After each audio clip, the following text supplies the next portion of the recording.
ఈ ఉదయకాల సమయంలో మరొక శ్రేష్టమైన దినమును మనకు అనుగ్రహించిన మన పరలోకపు తండ్రైన దేవునికి నా కృతజ్ఞతాస్తుతులు చెల్లిస్తున్నాను. అలాగే శ్రద్ధగా వాక్యము వినుటకు సిద్ధంగా ఉన్న నా ప్రియ సహోదరి సహోదరులందరికీ నా హృదయపూర్వక వందనములు తెలియజేస్తూ ఉన్నాను. ప్రియులారా, గడిచిన దినము మనము క్రీస్తు ప్రభు యొక్క మరణమును గూర్చిన వాస్తవాలను మనము ధ్యానించాం. క్రీస్తు ప్రభు యొక్క మరణమును గూర్చిన వాస్తవ సత్యాలను మనం పరిశీలించితే, పాత నిబంధనలో ఆయన గూర్చి, ఆయన మరణాన్ని గూర్చి ముందుగా చెప్పబడిన కొన్ని రూపాలను గూర్చి మనము ధ్యానించాం. ఆ తరువాత ఆయన మరణమును గూర్చి ముందుగా చెప్పబడిన ప్రవచనాలు, ప్రవచనాత్మకమైన సందేశాలు కూడా మనము తెలుసుకున్నాము. ఈరోజు మనము క్రొత్త నిబంధన యొక్క బయలుపాటు లేక క్రొత్త నిబంధన ప్రత్యక్షపరిచిన విషయాలను గూర్చి మనము నేర్చుకోబోతున్నాం. ఇందులో మొదటిగా సాధారణమైన ప్రత్యక్షతను గూర్చి మనం ఆలోచించినట్లయితే, సర్వసాధారణముగా క్రొత్త నిబంధన అందులో 4 సువార్తల్లో ప్రత్యక్షపరచబడిన సత్యాలు మనం ఆలోచిస్తే, మొదటి సువార్తికుడైన మత్తయి గారు 3వ వంతు తన సువార్త రచనలో ఆయన మరణాన్ని గూర్చి బయలుపరచడం జరిగింది. అంటే మత్తయి సువార్త 3వ వంతు, అంటే ఆ సువార్తలో 3వ వంతు సత్యాన్ని, అంటే ప్రభు యొక్క మరణాన్ని గూర్చి బయలుపరచడం. అలాగే మార్కు సువార్త కూడా 3వ వంతు కంటే ఎక్కువగా యేసుక్రీస్తు యొక్క మరణాన్ని గూర్చి చెప్పటం జరిగింది. లూకా సువార్తలో 4వ వంతు మరియు యోహాను సువార్తలో సగం ఆయన శిలువ మరణానికి ముందు క్రీస్తు యొక్క చివరి వారం గురించి వివరిస్తాయి.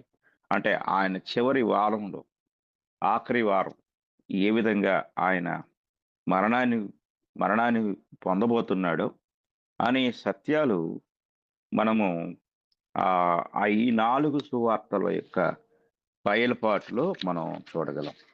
ఈ 4 సువార్తలు యేసుక్రీస్తు యొక్క మరణాన్ని గూర్చి ఎంతో స్పష్టంగా మనకు తెలియచేశాయి.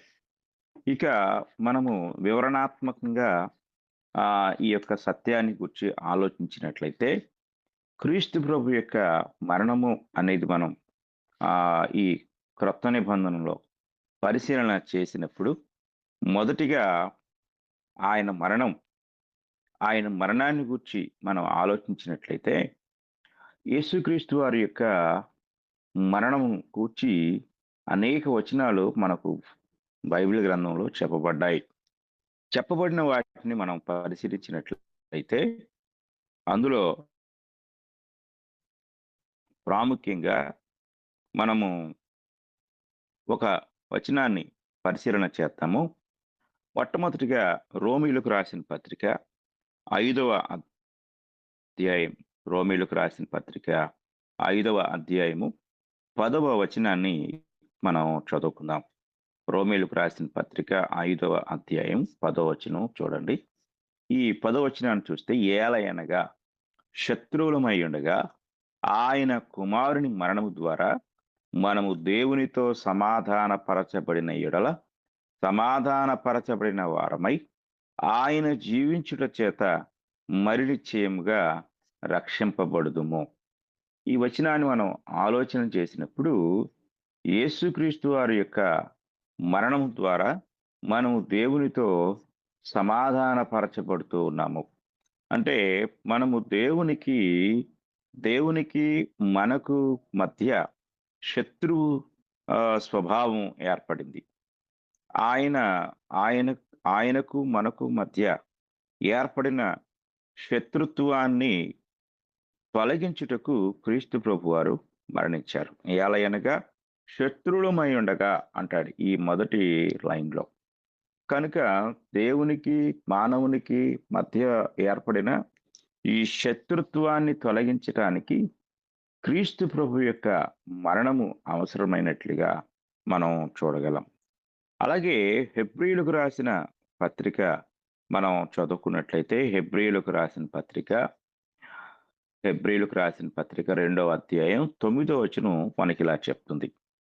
దేవుని కృప వలన ఆయన ప్రతి మనుష్యుని కొరకు మరణము అనుభవించినట్లు దూతల కంటే కొంచెము తక్కువగా చేయబడిన యేసు మరణము పొందినందున మహిమా ప్రభావములతో కిరీటము ధరించిన వాణ్ణిగా ఆయన్ను చూస్తున్నాము.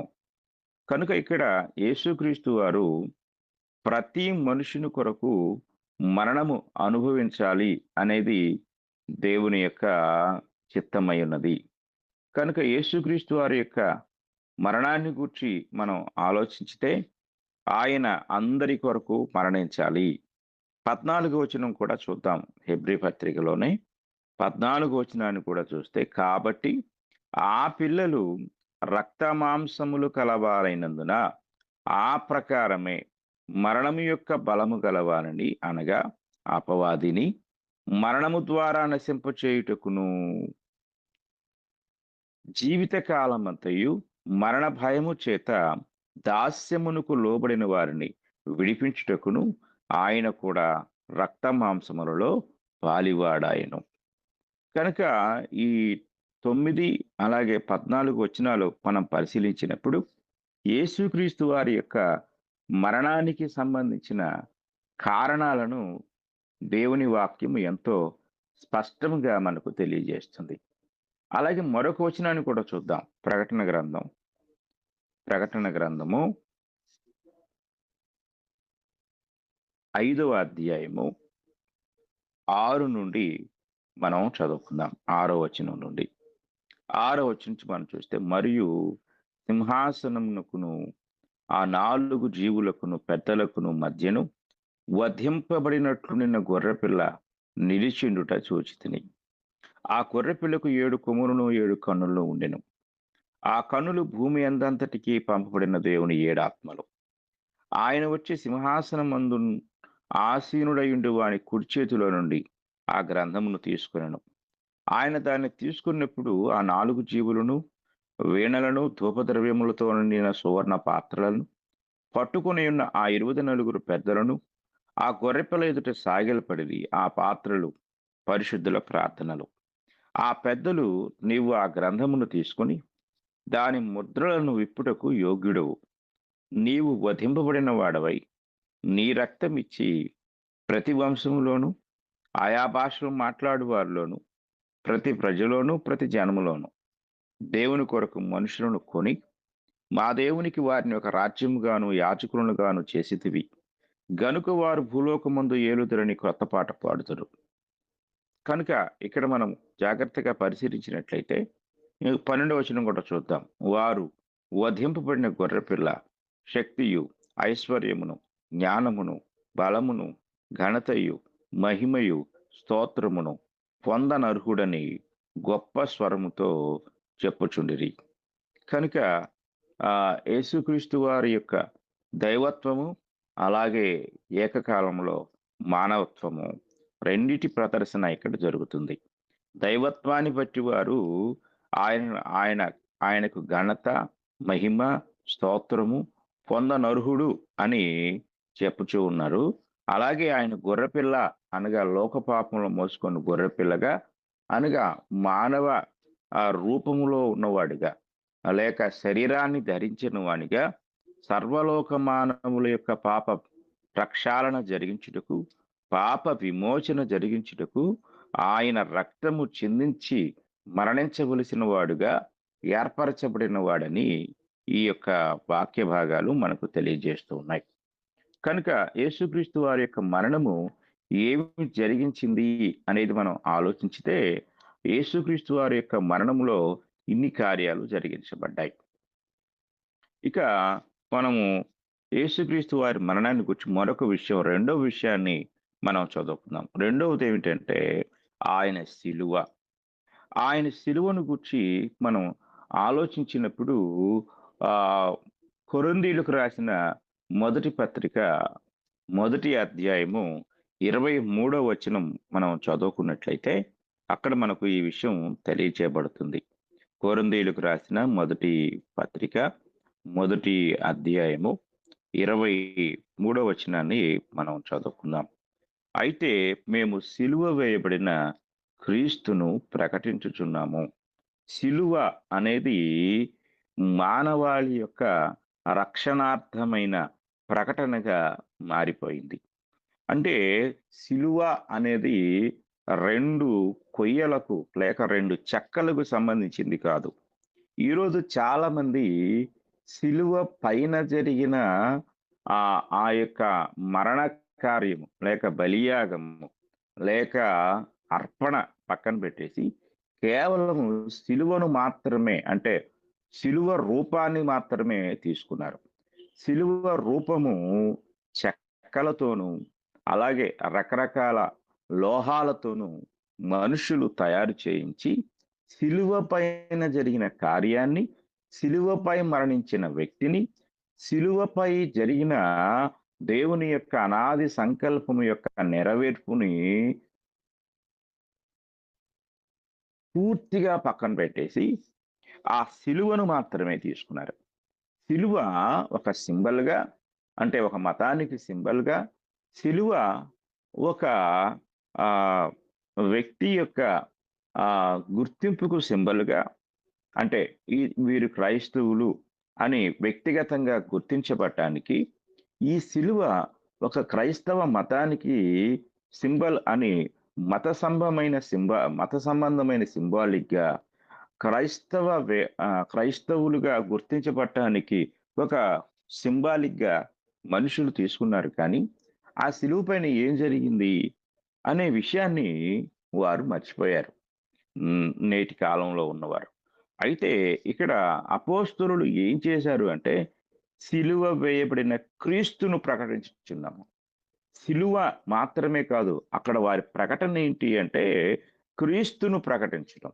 ఈరోజు సిలువ అనేది మనకు ఒక అలంకార వస్తువుగా, అది బంగారుతో చేయబడి, మెడలో వేసుకునే లేక వేలికి ధరించే లేక రకరకాలుగా గృహాలలో గోడలకు వేలాడదీయబడే ఒక గుర్తుగా, ఒక సింబల్‌గా దేవుడు ఇవ్వలేదు. ఆ సిలువ పైన ఎవరైతే మరణించారో, ఆ క్రీస్తును ప్రకటించుటకే సిలువ అనేది మనకు దేవుడు అనుగ్రహించాడు. కనుక సిలువ యొక్క ఉద్దేశాన్ని మనము గ్రహించవలసిన వారమై ఉన్నాం. అపోస్తలులు సిలువను ప్రకటించలేదు. సిలువ వేయబడిన క్రీస్తును ప్రకటించారు. సిలువను గూర్చి వారు చెప్పలేదు. సిలువలో జరిగిన కార్యాన్ని వారు చెప్పారు. ర ఎందుకంటే సిలువ అనేది క్రీస్తుతో మాత్రమే లేదు. క్రీస్తు కంటే ముందే సిలువ ఉంది. అంటే క్రీస్తు మరణించక ముందే సిలువ ఉంది. రోమీయులు విధించే అత్యంత క్రూరమైన శిక్షలకు పరాకాష్ట శిలువ శిక్ష. శిలువ శిక్ష అనేది మనం గ్రహించినప్పుడు, ఆ శిలువ శిక్ష వారి అత్యంత క్రూరత్వానికి, వారి రాక్షసత్వానికి కనిపెట్టబడిన ఘోరమైన శిక్ష. ఆ శిక్షలను బందిపోటు దొంగలు, దేశద్రోహ నేరం చేసిన వారు, తీవ్రవాదులు, చట్ట వ్యతిరేక కార్యక్రమాలను పాల్పడిన వారు, రోమా ప్రభుత్వానికి ఎదురు తిరిగిన వారు, వీరందరికీ విధించబడే శిక్ష. ఆల్రెడీ రోమా ప్రభుత్వం యొక్క ఆ హయాంలో అనేక మంది సిలువ వేయబడ్డారు. యేసుక్రీస్తు ఒక్కరే కాదు. కానీ ఆ సిలువలకు గుర్తింపు రాలేదు. కానీ క్రీస్తు ప్రభు యొక్క సిలువకు మాత్రమే వ్యాపితముగా పరలోకమందు, భూలోకమందు కూడా గుర్తింపు వచ్చింది. దానికి కారణం సిలువ కాదు గాని, సిలువ మీద మరణించిన క్రీస్తు ప్రభువు. సిలువ కాదు గాని, క్రీస్తు ప్రభు యొక్క మరణం ద్వారా సర్వమానవాళికి దేవుడు అనుగ్రహించిన మహిమాన్వితమైన రక్షణ కార్యం. ఇది సిలువ యొక్క సత్యం. కనుక అపోస్తలులు అన్నారు, అయితే మేము సిలువ వేయబడిన క్రీస్తును ప్రకటించుచున్నాము అని వారు సిలువకు ఒక గుర్తింపును తెచ్చారు. సిలువ క్రీస్తుకు గుర్తింపునివ్వలేదు. క్రీస్తు సిలువకు గుర్తింపునిచ్చాడు. ఎందుకంటే క్రీస్తు కంటే ముందు సిలువ ఉంది. దానికి గుర్తింపు లేదు. అది నీచమైనదిగా, అవమానమైనదిగా, హేయమైనదిగా, క్రూరమైనదిగా గుర్తింపు తెచ్చుకుంది. అయ్యో! సిలువ మరణం అని ఆ మరణం పేరు వింటేనే ఆహ్, ఒక రకమైన భయాందోళనకు గురయ్యే విధానాన్ని సిలువ తెస్తే, క్రీస్తు ప్రభు యొక్క సిలువ మానవాళికి నిరీక్షణను, మానవాళికి రక్షణను, మానవాళికి విమోచనను తెచ్చిన ఒక గొప్ప వరముగా పరిణమించింది. కనుక క్రీస్తు సిలువ మీద మరణించుటకు ముందు సిలువ యొక్క గుర్తింపు వేరు. అది అసహ్యాన్ని, క్రూరత్వాన్ని లోకానికి చూపించింది. కానీ క్రీస్తు సిలువను ఎక్కుట ద్వారా, క్రీస్తు ప్రభు యొక్క సిలువ మరణము మానవాళికి నిరీక్షణగా ఈ అందరూ కూడా స్వీకరించేదిగా, అది ఒక గొప్ప మరి సంతోషదాయకమైనదిగా, మానవ హృదయాల్లో ఉన్న భయాందోళనను పోగొట్టేదిగా, సాతాను పైన విజయంగా ఆ యొక్క సిలువ మరణించింది. అందుకే సిలువ చేత జయోత్సవముతో పట్టి తెచ్చి అంటాడు పౌలు గారు కొలసీలకు రాసిన పత్రిక. అంటే సిలువ జయోత్సవాన్ని తెచ్చింది. ఈ జయోత్సవం దేనికంటే పాపం పైన జయోత్సవం, మరణం పైన జయోత్సవం, సాతాను పైన జయోత్సవం. ఇన్ని ఉత్సవాలు జరిగాయి సిలువ ద్వారా. కనుక ఉత్సవ సూచకమైనదిగా మారింది క్రీస్తు ప్రభువు యొక్క సిలువ. అంటే క్రీస్తు సిలువనెక్కుట ద్వారా ఈ సిలువ ఒక పండుగ వాతావరణాన్ని తెచ్చింది. కనుక క్రీస్తుకు ముందు సిలువ వేరు. క్రీస్తు సిలువనెక్కిన తర్వాత సిలువ యొక్క రూపం, అంటే దాని యొక్క వర్ణన లేక ఆ సిలువ తెచ్చిన సంతోషం వేరు. కనుక సిలువ మరణం అనేది క్రీస్తు ప్రభువుకు అత్యంత క్రూరమైనది కానీ, సర్వ మానవాళికి నిరీక్షణాస్పదమైనదిగా, సంతోషానికి కారణమైనదిగా క్రీస్తు ప్రభువు దాన్ని మార్చివేశారు. గలతీయులకు రాసిన పత్రిక 3వ అధ్యాయము 1వ వచనంలో, ఓ అవివేకులైన గలతీయులారా, మిమ్మును ఎవడు భ్రమపెట్టెను? సిలువ వేయబడిన వాడైనట్టుగా యేసుక్రీస్తు మీ కన్నుల ఎదుట ప్రదర్శింపబడెను కదా. అంటే క్రీస్తు సిలువను మర్చిపోయారు గలతీయులు. మర్చిపోయి వారు మరలా ధర్మశాస్త్రం వైపు మళ్ళిపోయారు. కనుక పౌలు గారు అంటున్నారు ఇక్కడ, సిలువ వేయబడిన వాడైనట్టుగా క్రీస్తు ప్రదర్శింపబడ్డాడు. క్రీస్తు సిలువ ఒక ప్రదర్శనగా జరిగింది. దాన్ని మర్చిపోయారా మీరు అని చెప్తూ వారిని గద్దిస్తూ ఉన్నాడు. అలాగే 6వ అధ్యాయం 14వ వచనాన్ని కూడా మనం చదువుకున్నట్లయితే, 6వ అధ్యాయము 14వ వచనంలో, అయితే మన ప్రభువైన యేసుక్రీస్తు సిలువ యందు తప్ప మరి దేని యందును అతిశయించుట నాకు దూరమవును గాక. దాని వలన నాకు లోకమును, లోకమునకు నేనును సిలువ వేయబడి ఉన్నాం. చూడండి, అపోస్తలుల యొక్క ప్రకటనలో లేక బోధలో సిలువ ఒక గొప్ప సాదృశ్యంగా మార్చబడింది. మరెన్నడూ రాని గుర్తింపును సిలువ తీసుకొచ్చింది. దానికి కారణం సిలువ కాదు గాని, సిలువ మీద మరణించిన క్రీస్తు. కనుక క్రీస్తు సిలువ మరణము ఒక క్రైస్తవునికి అతిశయాస్పదం. అందుకే పౌలు ఇక్కడ అంటున్నాడు, సిలువ యందు తప్ప మరి దేని యందును అతిశయించుట నాకు దూరమవును గాక. అంటే మరలా మీ దృష్టి సిలువ మీదకు పోనివ్వకండి. సిలువ మీద మరణించిన క్రీస్తు పైన పెట్టండి. అంటే ఇక్కడ సిలువ యందు తప్ప అంటే సిలువ మీద మరణించిన క్రీస్తు ప్రభు యొక్క త్యాగమునందు తప్ప మరి దేని యందు నాకు అతిశయము లేదు. అందుకే మేము సిలువ వేయబడిన క్రీస్తును ప్రకటిస్తున్నాము అని పౌలు గారు ఎంతో అద్భుతంగా సిలువ ద్వారా జరిగిన ఆ గొప్ప కార్యాన్ని ఆయన వర్ణిస్తూ ఉన్నాడు. కనుక క్రీస్తు ప్రభు యొక్క మరణములో సిలువ పాత్ర ఎంతో ఉన్నతమైనది. కనుక ఎందరో శాపగ్రస్తులు బందిపోటు దొంగలు, అలాగే దేశద్రోహులు, టెర్రరిస్టులు మరణించిన ఆ సిలువ ఈరోజు క్రీస్తు ప్రభువు ఆ సిలువ మీద ఎక్కుట ద్వారా, సిలువ మీద మరణించుట ద్వారా సర్వలోకానికి అది ఆశీర్వాదమైంది. శాపగ్రస్తమైన సిలువ, అవమానకరమైన సిలువ మహిమను తెచ్చింది. ఆ సంతోషాన్ని తెచ్చింది. రక్షణను తెచ్చింది. అప్పటి వరకు చిన్న చూపు చూపబడిన కళ్ళెత్తి కూడా అటు వెళ్తూ దాని వైపు చూడటానికి ఇష్టపడని, లేక అసహ్యించుకునే ఆ సిలువ ఈరోజు క్రైస్తవుల గృహాలలోను, క్రైస్తవుల హృదయాలలోను, క్రైస్తవుల మందిరాల్లోనూ ఒక ఆహ్, ప్రతిబింబముగా లేక గుర్తుగా ఎన్నడూ మరిచిపోని సంతోషదాయకమైన గుర్తుగా ఆ సిలువ ఒక గొప్ప స్థానాన్ని సంపాదించుకుంది. కనుక ఈ విషయాలు మనం జాగ్రత్తగా పరిశీలించినట్లయితే, సిలువ తెచ్చిన ఈ సంతోషాన్ని మనం జాగ్రత్తగా గ్రహించాలి. అలాగే ఎఫెసీయులకు రాసిన పత్రిక 2వ అధ్యాయం 16వ వచనాన్ని కూడా మనం చదువుకుందాం. 2వ అధ్యాయం ఎఫెసీయులకు రాసిన పత్రిక 2వ అధ్యాయం 16వ వచనం చూడండి. తన సిలువ వలన ఆ ద్వేషమును సంహరించి, దాని ద్వారా వీరిద్దరిని ఏక శరీరముగా చేసి దేవునితో సమాధానపరచవలెనని ఇలాగు చేసెను గనుక ఆయనయే మనకు సమాధాన కారకుడై ఉన్నాడు. ఈ వచనంలో సిలువ ఏం చేసిందో పౌలు గారు చెప్తూ ఉన్నాడు. ఈ సిలువ ఏం జరిగించింది అంటే, ఆ ద్వేషమును సంహరించి దాని ద్వారా వీరిద్దరిని ఏక శరీరముగా చేసింది. ఎవరు వీరిద్దరు?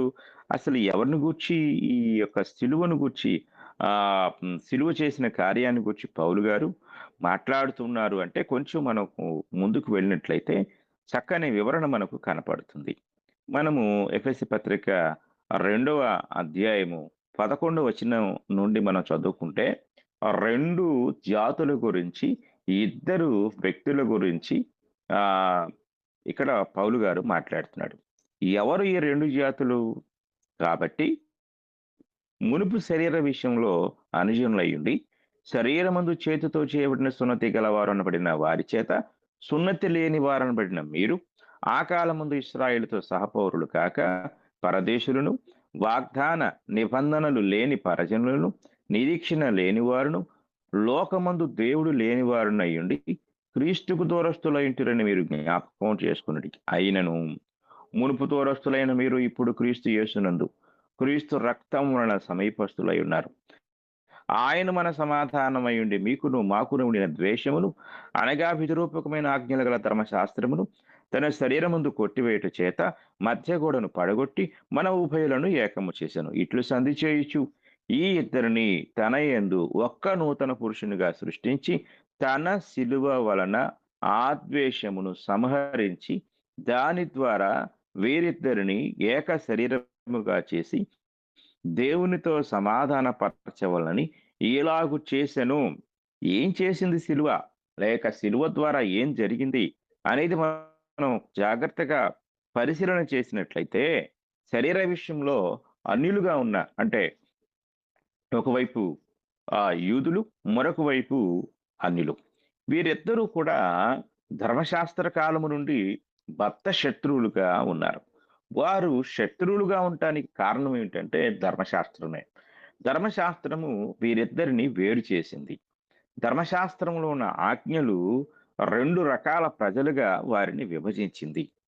వారు ఒకటి అన్యజనులు, వారికి పౌరసత్వం లేదు. అలాగే వారికి ఒక స్వంత దేశము లేదు. వారికి వాగ్దానాలు లేవు. వారికి నిబంధనలు లేదు. వారు నిరీక్షణ లేనివారుగా ఉన్నారు. ఆఖరికి వారికి దేవుడే లేడు. ఆఖరికి వారు క్రీస్తుతో సంబంధం లేని దూరస్తులుగా ఉన్నారు.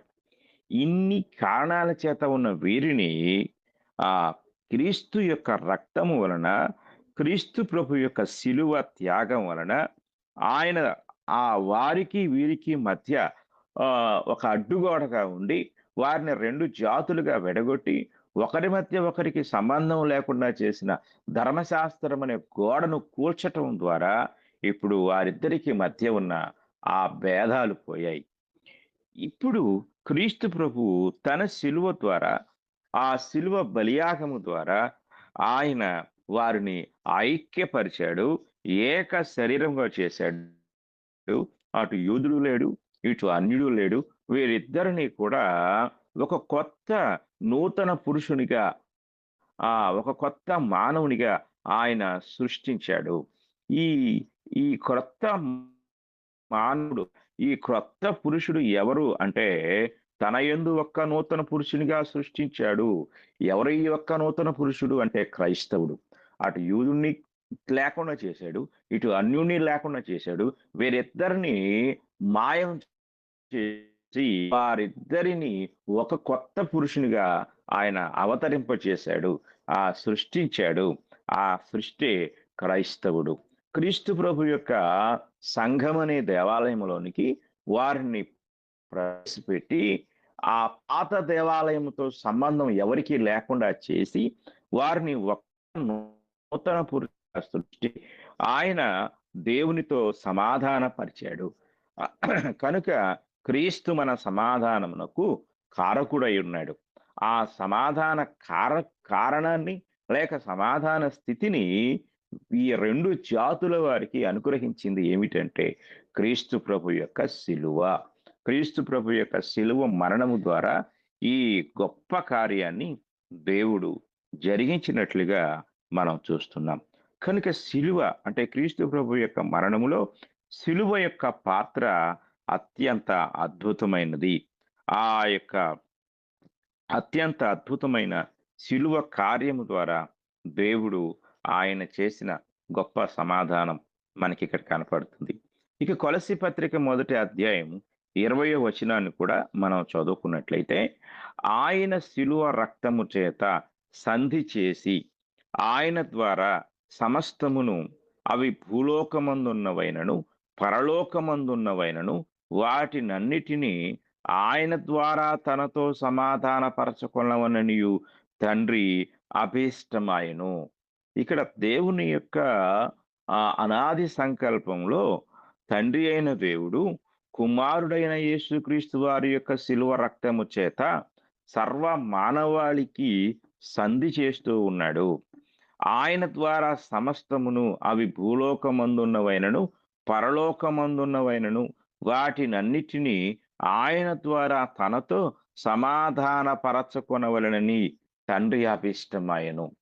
పూర్వకాలంలో మనము గమనించినట్లయితే పాత నిబంధన గ్రంథంలో హిజ్కియా హిజ్కియా రాజు పరిపాలిస్తున్నప్పుడు, హిజ్కియా మాత్రమే కాదు, చాలామంది యూదా రాజులు, ఇశ్రాయేలు రాజుల కాలంలో అటు అష్షూరీయులు, అలాగే బబులోనీయులు దండెత్తి వచ్చేవారు. దండెత్తి వచ్చి వారిని బెదిరించి యుద్ధం లేకుండా వారితో సంధి చేసుకునేవారు. ఆ సంధి ఏమిటంటే, మీరు ప్రతి సంవత్సరము మీ దేశము నుండి మా దేశానికి కొంత కప్పము కట్టాలి. అంటే కొంత ధనాన్ని మీరు మాకు పన్నుగా ఇవ్వాలి. ఇది చేసినట్లయితే మేము మీ దేశం మీదకి యుద్ధానికి రాము అని చెప్పి వారు దీని ద్వారా సంధి చేసుకునేవారు. అంటే వారి సంధికి మూలం ఏమిటంటే, వారు విధించిన ఆ యొక్క పన్ను. ఆ పన్ను ఆ యొక్క ధనము ద్వారా వారికి వీరికి మధ్య యుద్ధ నివారణ జరిగి, వారు ఒకరితో ఒకరు సమాధాన పడి వారు అలాగా కలిసి జీవించేవారు. అలాగే యేసుక్రీస్తు వారి యొక్క శిలువ మరణము, ఆయన చిందించిన రక్తమే ఇక్కడ కప్పం, పన్ను.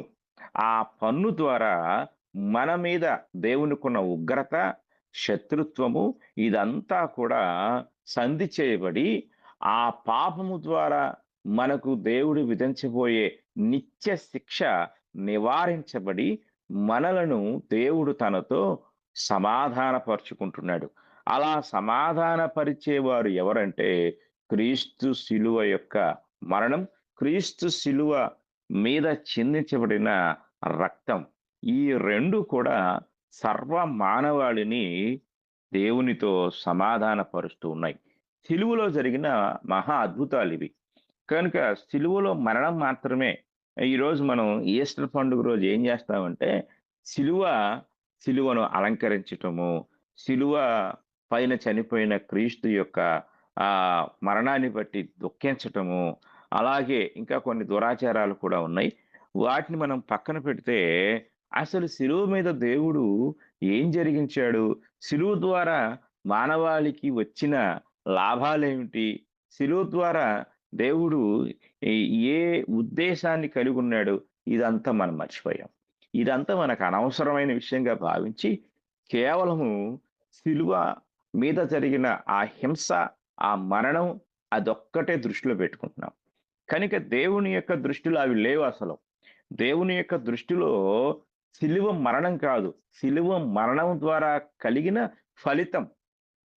దేవుడు శిలువ మరణం ద్వారా ఒక అద్భుతమైన ఫలితాన్ని రాబట్టాలనుకున్నాడు. ఆ ఫలితము సర్వ మానవాళికి కృపావరముగా అనుగ్రహించాలనుకున్నాడు. ఆ కృపావరము పట్ల మనం దృష్టి కలిగి ఉండాలి. సిలువ నీకేమిచ్చింది? సిలువ ద్వారా ఒక క్రైస్తవుడిగా నువ్వేం పొందావు? సిలువ ఇటు క్రైస్తవులకు మాత్రమే కాదు, సమస్త జనులకు అది ఒక గొప్ప ఆశ్రయపురముగాను, అనేకులకు నిరీక్షణాస్పదముగాను, గొప్ప బహుమానముగాను దేవుడు అనుగ్రహించాడు. అందుకే ఈ ఈ యొక్క వచనంలో ఆయన శిలువ రక్తము చేత సంధి చేసి అనగా క్రీస్తు శిలువ రక్తము పాపులైన మానవులకి పరిశుద్ధుడైన దేవునికి మధ్య ఉన్న శత్రుత్వ నివారణ జరిగించబడిన సంధి కార్యము. సంధి లేకపోతే జరిగేది యుద్ధమే. యుద్ధంలో ఏమవుతుందంటే మరణమే. కనుక ఆనాడు యూదుల యొక్క బలం తక్కువగా ఉంది కాబట్టి వారు ఏం చేశారంటే దేవుని పైన ఆధారపడకుండా శత్రువులకు భయపడి పన్ను కట్టడానికి లొంగిపోయారు. ఈరోజు మనము బలవంతుడైన దేవుని యొక్క శిక్ష నుండి తప్పించబడటానికి ఆయనే తన కుమారుని యొక్క రక్తాన్ని మన కొరకు సంధిగా నిర్ణయించాడు. వాస్తవానికి మన పాపాలకు మన రక్తము చిందించాలి. కానీ మనల్ని ప్రేమించారు గనుక తన కుమారుని రక్తాన్ని సంధి క్రయధనముగా ఆయనే ఉచితంగా మనకిచ్చాడు. ఆ సంధి క్రయధనమైన క్రీస్తు రక్తమునందు విశ్వసించుట ద్వారా కలిగే పాప విమోచన దేవునితో మనలను సమాధానపరుస్తుంది. ఈ సమాధానపరిచే కార్యము సిలువలో జరగాలని దేవుడు కోరుకున్నాడు. ఇది మనకు తెలుసా? దీన్ని మనం తెలుసుకున్నామా? ఇది మన జీవితాల్లో జరిగిందా? ఈ సంధి కార్యం జరిగిందా? సమాధాన కార్యం జరిగిందా? ఇది మనం ఆలోచించాలి. ఇది మనం ఆలోచించి క్రీస్తు ప్రభు యొక్క జన్మ ద్వారా ఎన్ని విషయాలు మనం నేర్చుకున్నాం. ఆయన దారిగా ఈ భూమి మీదకి రావటానికి దేవుడు ఏది ఉద్దేశించాడో అది పక్కన పెట్టేసి కేవలము ఒకరోజు పండుగ చేసి దులిపేసుకుంటున్నాం. అలాగే క్రీస్తు శిలువ మరణం ద్వారా ఏది జరగాలని దేవుడు తన అనాది సంకల్పంలో నిర్ణయించాడో దానంతటిని పక్కన పెట్టారు. బోధించే బోధకులు కూడా దాన్ని బోధించడం మానేసి కేవలము ఒకరోజు 2-3 రోజులు పండుగగా చేసి దులిపేసుకొని ఇక మరలా సంవత్సరం వరకు మనకు ఆయన శిలువతో కానీ ఆయన మరణంతో కానీ సంబంధం లేదు అనే అజ్ఞానంతోనూ గ్రుడ్డితనంతోనూ ఈనాటి క్రైస్తవులను సాతానుడు ముసుగులో ముంచి బంధించాడు. జ్ఞానయుక్తమైన తెలివి గల వారముగా, వివేకము కలిగిన వారముగా ఈరోజు మనతో మాట్లాడుతున్న దేవుని యొక్క వాక్య సత్యాన్ని గ్రహించే వారముగా మన మనోనేత్రాలను తెరచి క్రీస్తు జన్మ యొక్క రహస్యాన్ని, జన్మ అనే దానికంటే అవతరణ యొక్క రహస్యాన్ని, లేక ఇప్పుడు మనం చర్చించుకుంటున్న క్రీస్తు ప్రభు యొక్క మరణము పట్ల దేవునికున్న దృఢ సంకల్పంతో కూడిన అత్యంత గొప్ప ఉద్దేశాన్ని మనం గ్రహించినప్పుడు క్రీస్తు శిలువ సర్వ మానవాళికి రక్షణార్థముగా మహిమకరముగా ఉంటుంది అనే సత్యాన్ని మనము గ్రహించవలసిన వారమై ఉన్నాం. ఇక మనము మూడో విషయాన్ని గ్రహించాలి. ఒకటి మరణాన్ని గురించి చెప్పుకున్నాము. రెండవది ఆ మరణము విధించుటకు దేవుడు నిర్ణయించిన ఒక గొప్ప బలికార్యము సిలువ మీద. సిలువను గురించి చెప్పుకున్నాము. మూడవది ఆయన యొక్క రక్తాన్ని గూర్చి మనము చెప్పుకుందాం. ఆయన రక్తాన్ని గూర్చి మనం ఆలోచించినట్లయితే, శిలువ మీద క్రీస్తు ప్రభువు చిందించిన రక్తాన్ని గూర్చి క్రీస్తు ప్రభు యొక్క మాటల్లో మనం చూసినప్పుడు మత్తయి సువార్త 26వ అధ్యాయము, మత్తయి సువార్త 26వ అధ్యాయము 28వ వచనాన్ని మనం చదువుకుందాం. 28వ వచనంలో యేసు ప్రభు అంటున్నాడు, "ఇది నా రక్తము." అనగా పాప క్షమాపణ నిమిత్తము అనేకుల కొరకు చిందింపబడుచున్న నిబంధన రక్తము. జాగ్రత్తగా మనం గమనించినట్లయితే ఇక్కడ ఎంతో చక్కగా నా రక్తము, for this is my blood of the new testament. జాగ్రత్తగా మనం ఆలోచించినప్పుడు ఎందుకు ఈ యొక్క రక్తం అంటే అనేకుల కొరకు చిందింపబడుచున్న నిబంధన రక్తము. అంటే అనేకుల కొరకు అనగా పాప క్షమాపణ కొరకు. అంటే అనేకులకు అనగా పాప క్షమాపణ నిమిత్తము ఎందుకు ఈ రక్తము చిందించబడింది అంటే క్రీస్తు ప్రభు యొక్క మరణములో మనము మూడవ విషయాన్ని ధ్యానిస్తున్నాము. ఈ మూడవ విషయము ఆయన రక్తము యొక్క పాత్ర. శిలువ యొక్క పాత్ర మనం నేర్చుకున్నాము. రక్తము యొక్క పాత్రను గూర్చి, రక్తము యొక్క ప్రాముఖ్యత ఏమిటి అనేది మనం గమనించితే, ఇది పాప క్షమాపణ నిమిత్తము అనేకుల కొరకు చిందింపబడుచున్న నిబంధన రక్తము. ఇది సాధారణమైన రక్తము కాదు. ఇది నిబంధన రక్తము. దీని పర్పస్ ఏమిటి? ఉద్దేశ్యం ఏమిటంటే, అనేకుల యొక్క పాప క్షమాపణ. కనుక క్రీస్తు శిలువ మీద చిందించబడిన రక్తము యొక్క ఉద్దేశము అనేకుల యొక్క పాప క్షమాపణ కొరకైనది. అనగా దాని ద్వారా పాప విమోచన కార్యము, పాప క్షమాపణ కార్యము జరిగించబడాలి. మార్కు సువార్త 14వ అధ్యాయము 24వ వచనాన్ని మనం చదువుకున్నట్లయితే అక్కడ కూడా ఈ మాటే కనపడుతుంది. అప్పుడు ఆయన, ఇది నిబంధన విషయమై అనేకుల కొరకు చిందింపబడుచున్న నా రక్తము అని ఈ యేసుక్రీస్తు వారు ఇక్కడ కూడా తెలియచేయటం జరుగుతుంది. అలాగే ఎఫెసీయులకు రాసిన పత్రిక 1వ అధ్యాయము 7వ వచనాన్ని మనం చదువుకున్నట్లయితే, దేవుని కృపా మహదైశ్వర్యమును బట్టి ఆ ప్రియుని యందు ఆయన రక్తము వలన మనకు విమోచనము అనగా మన అపరాధములకు క్షమాపణ మనకు కలిగి ఉన్నది. క్రీస్తు రక్తము మనకు అనుగ్రహించేది మన అపరాధములకు, మన పాపములకు క్షమాపణ అనే సత్యాన్ని మనము చాలా జాగ్రత్తగా గ్రహించాలి. అలాగే కొలస్సీలకు రాసిన పత్రిక కూడా మనం చదువుకున్నట్లయితే 1వ అధ్యాయము 14వ వచనాన్ని మనం చదువుకున్నప్పుడు, ఆ కుమారుని యందు మనకు విమోచనము అనగా పాప క్షమాపణ కలుగుచున్నది. ఆ కుమారుని యందు అనగా ఆ కుమారుడైన క్రీస్తు ప్రభువు చిందించిన రక్తము ద్వారా మనకు పాప క్షమాపణ, పాప విమోచన జరుగుతూ ఉంది. అలాగే క్రీస్తు రక్తం ఏమి మనకు అనుగ్రహించిందంటే, మొదటి యోహాను పత్రిక 1వ అధ్యాయము 7వ వచనాన్ని మనం చదువుకున్నట్లయితే, ఆయన వెలుగులో ఉన్న ప్రకారము మనమును వెలుగులో నడిచిన యెడల మనము అన్యోన్య సహవాసము గలవారమైయుందుము. అప్పుడు ఆయన కుమారుడైన యేసు రక్తము ప్రతి పాపము నుండి మనలను పవిత్రులనుగా చేయును. క్రీస్తు రక్తము అపరాధముల నుండి విడిపిస్తుంది, విమోచన అనుగ్రహిస్తుంది, మనలను పాపము నుండి విడిపించి పవిత్రులనుగా చేస్తుంది, పవిత్రపరుస్తుంది.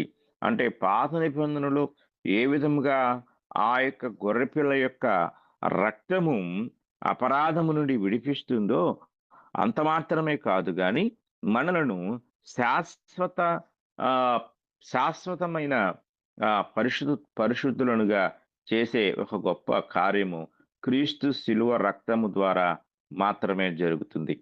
అలాగే హెబ్రీయులకు రాసిన పత్రిక 9వ అధ్యాయము 12వ వచనాన్ని కూడా మనం చదువుకున్నట్లయితే, మేకల యొక్కయు, కోడెల యొక్కయు రక్తముతో కాక తన స్వరక్తముతో ఒక్కసారే పరిశుద్ధ స్థలములో ప్రవేశించెను. అంటే క్రీస్తు ప్రభువారు ఒక ప్రధాన యాజకునిగా యాజకత్వ కార్యాన్ని జరిగిస్తూ, ప్రధాన యాజకుడు తనది కాని రక్తాన్ని తీసుకొని ఆ యొక్క భౌతికమైన గుడారములో ప్రవేశిస్తే, క్రీస్తు ప్రభువు ఆత్మ సంబంధమైన గుడారమనగా దేవుని యొక్క సముఖములోనికి తన రక్తాన్ని చేతపట్టుకొని వెళ్ళినట్లుగా ఇక్కడ ఈ వచనం మనకు తెలియజేస్తుంది. అలాగే 25వ వచనాన్ని కూడా మనం చదువుకున్నట్లయితే 25వ వచనంలో అంతేకాదు ప్రధాన యాజకుడు ప్రతి సంవత్సరము తనది కాని రక్తము తీసుకొని పరిశుద్ధ స్థలంలోనికి ప్రవేశించినట్లు ఆయన అనేక పర్యాయములు తన్ను తాను అర్పించుకున్నట్టుకు ప్రవేశింపలేదు. కానీ అట్లైన యెడల జగత్తు పునాది వేయబడింది మొదలుకొని ఆయన అనేక పర్యాయములు శ్రమపడవలసి వచ్చును. అయితే ఆయన యుగముల సమాప్తి యందు తన్ను తానే బలిగా అర్పించుకొనుట వలన పాప నివారణ చేయుటకై ఒక్కసారే ప్రత్యక్షపరచబడెను. అంటే ఒక్కసారే తన రక్తాన్ని చిందించెను అని ఈ వచనం మనకి తెలియజేస్తా ఉంది. అలాగే మనము క్రీస్తు ప్రభు యొక్క రక్తాన్ని గూర్చి మరొక వచనాన్ని చూసినట్లయితే ప్రకటన గ్రంథము, ప్రకటన గ్రంథము మొదటి అధ్యాయము 5వ వచనం ఈ మాట మనకు తెలియజేస్తుంది. నమ్మకమైన సాక్షియు, మృతుల్లో నుండి ఆది సంభూతుడిగా లేచినవాడును, భూపతులకు అధిపతియునైన యేసుక్రీస్తు నుండియు కృపా సమాధానములు మీకు కలుగునుగాక. మనలను ప్రేమించుచు తన రక్తము వలన మన పాపముల నుండి మనలను విడిపించిన వానికి మహిమయు ప్రభావమును యుగయుగములు కలుగునుగాక. ఆమేన్. కనుక మనల్ని ప్రేమించుచు తన రక్తము వలన ఆయన మన పాపముల నుండి విడిపించాడు. కనుక ప్రియమైన వాళ్ళారా, ఈ క్రీస్తు ప్రభు యొక్క మరణములో జరిగిన గొప్ప అద్భుతాలను మనం పరిశీలించినట్లయితే, ఒకటి ఆయన మరణం. ఆ మరణము శిలువ ద్వారా జరిగిన కార్యము. మూడవది ఆ మరణములో ఆయన చిందించిన రక్తం. ఈ 3 విషయాలు ఈరోజు క్రీస్తు ప్రభు యొక్క మరణము నుండి మనం నేర్చుకున్నాం. కనుక మనం నేర్చుకున్న ఈ విషయాల పట్ల మనమందరము స్పష్టమైన సరియైన అవగాహన, గ్రహింపు కలిగిన వారమై క్రీస్తు ప్రభు యొక్క మరణాన్ని మనకు ఆశీర్వాదంగా అనుగ్రహించిన దేవుని కృపను బట్టి దేవునికి విధేయులమై ఆయన అనుగ్రహించే ఉచితమైన రక్షణను పొందుకుంటూ ఆ మరణము యొక్క ఫలితాన్ని ప్రతి ఒక్కరూ పొందాలని నేను కోరుకుంటూ ఈ మాటలు ముగిస్తూ ఉన్నాను. ఇంతవరకు శ్రద్ధతో విన్న మీ అందరికీ నా వందనములు తెలియజేస్తూ ఉన్నాను.